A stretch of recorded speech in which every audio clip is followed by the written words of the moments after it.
हमारा चैप्टर 12 का lecture number 14 है और इस पे हमने दो छोटे छोटे शॉर्ट क्वेश्चन स्टडी करने हैं, जिनमें से पहला शॉर्ट क्वेश्चन है इलेक्ट्रॉन वोल्ट।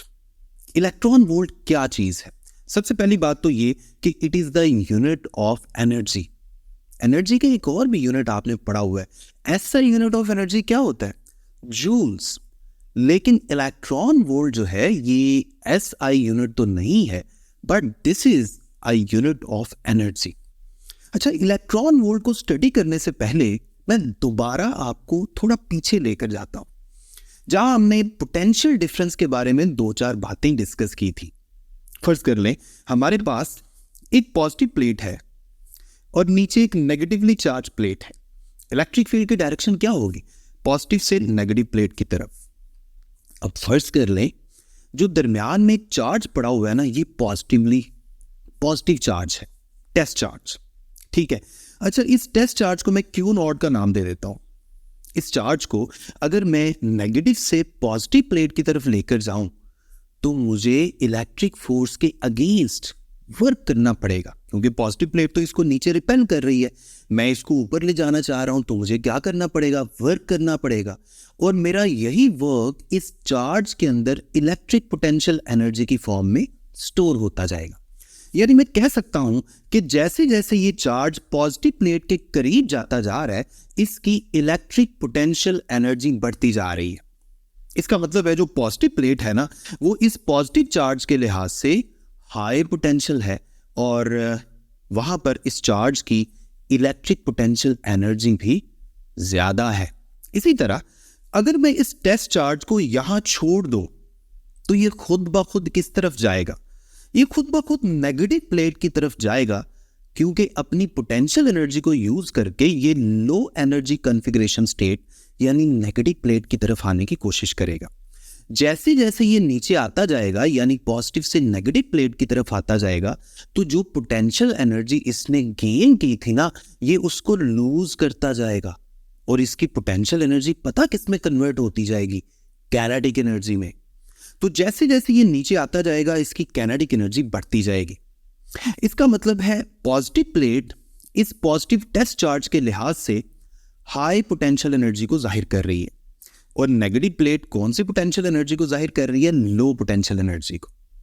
लेकिन अगर मैं कैनेटिक एनर्जी के लिहाज से बात करूं तो बात उलट हो जाएगी, क्योंकि नीचे आते आते नेगेटिव प्लेट की तरफ आते आते इसकी कैनेटिक एनर्जी बढ़ रही थी।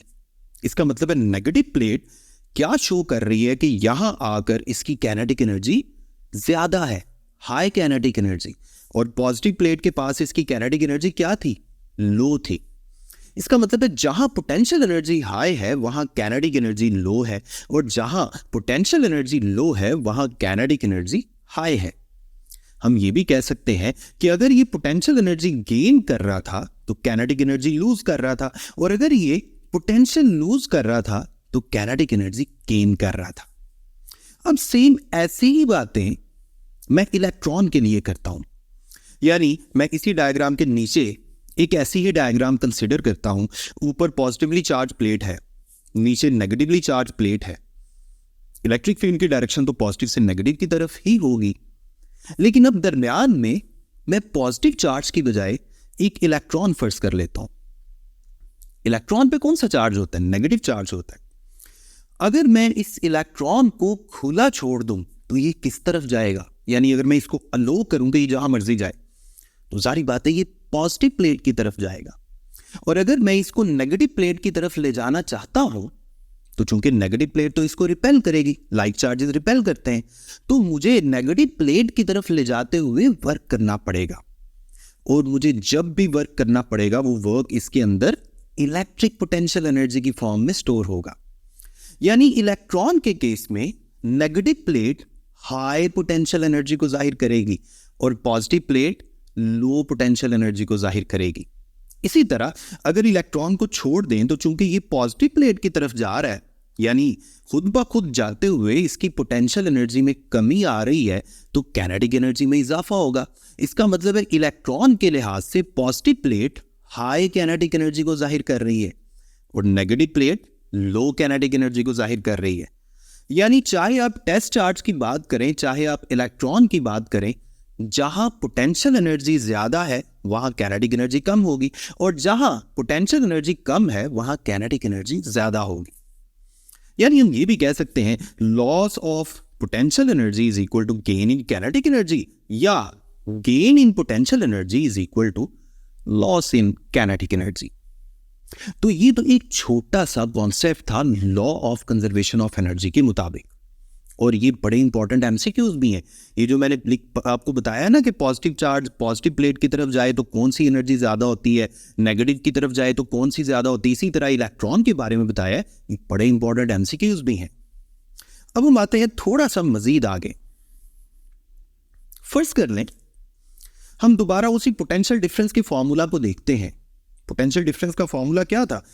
Work done per unit positive charge against the electric field, या वर्क डन की जगह हम चेंज इन पोटेंशियल एनर्जी भी लिख सकते हैं, delta U divided by Q या क्यू नॉट। तो आपके पास डेल्टा यू का फॉर्मूला क्या बन जाएगा, यानी चेंज इन पोटेंशियल एनर्जी का फॉर्मूला क्या बन जाएगा? Charge multiplied by potential difference. अब जैसे अभी हमने देखा कि अगर पोटेंशियल एनर्जी में कमी आ रही है तो कैनेटिक में इजाफा हो रहा है, और अगर पोटेंशियल में इजाफा हो रहा है कैनेटिक में कमी हो रही है। यानी चेंज इन पोटेंशियल एनर्जी को मैं चेंज इन कैनेटिक एनर्जी के साथ भी रिलेट कर सकता हूं। मैं इसकी जगह चेंज इन कैनेटिक एनर्जी भी लिख सकता हूं। साथ राइट हैंड साइड पे हमारे पास चार्ज और पोटेंशियल डिफरेंस आ गया। अब फर्स्ट कर लें, ये जो नीचे मैंने डायग्राम बनाई थी ना, इसमें दोनों प्लेट्स के दरमियान पोटेंशियल डिफरेंस है 1 वोल्ट, और इलेक्ट्रॉन है दरमियान में, यानी चार्ज कौन सा है? इलेक्ट्रॉन है। तो उस इक्वेशन में चार्ज की जगह E आ जाएगा, E से मुराद है इलेक्ट्रॉन का चार्ज, और डेल्टा V यानी पोटेंशियल डिफरेंस की जगह क्या आ जाएगा? 1 वोल्ट। तो आपके पास राइट हैंड साइड पे क्या बच गया? 1 इलेक्ट्रॉन वोल्ट। तो इसको मैं कैसे डिफाइन कर सकता हूं? आपने थोड़ी देर पहले देखा, अगर एक एनर्जी में कमी आ रही है तो दूसरी एनर्जी में इजाफा हो रहा है। तो मैं इसको ऐसे डिफाइन कर सकता हूं कि ये ऐसी एनर्जी है जो इलेक्ट्रॉन गेन करता है या लूज करता है अगर उसको 1 वोल्ट पोटेंशियल डिफरेंस के दरमियान गुजारा जाए। So 1 electron volt is the energy gained और lost by electron when electron traverses a potential difference of 1 volt। तो ये हमने इलेक्ट्रॉन वोल्ट को डिफाइन कर दी। अब इलेक्ट्रॉन वोल्ट को जूल की फॉर्म में लिखना भी हमारे लिए जरूरी है। तो चलें अब ये काम कर लेते हैं। 1 इलेक्ट्रॉन वोल्ट मैंने लिख दिया। अब E से क्या मुराद है? E का मतलब है चार्ज ऑन 1 इलेक्ट्रॉन। तो E की जगह आप लिख दें 1.6 इंटू 10⁻⁻⁹ कूलम। अब कूलम और वोल्ट जब मल्टीप्लाई हो तो यूनिट बनता है जूल। ये हमने वोल्ट वाले यूनिट में पढ़ा हुआ है। वोल्ट किसके इक्वल होता है? 1 volt is equal two joule पर कूलम।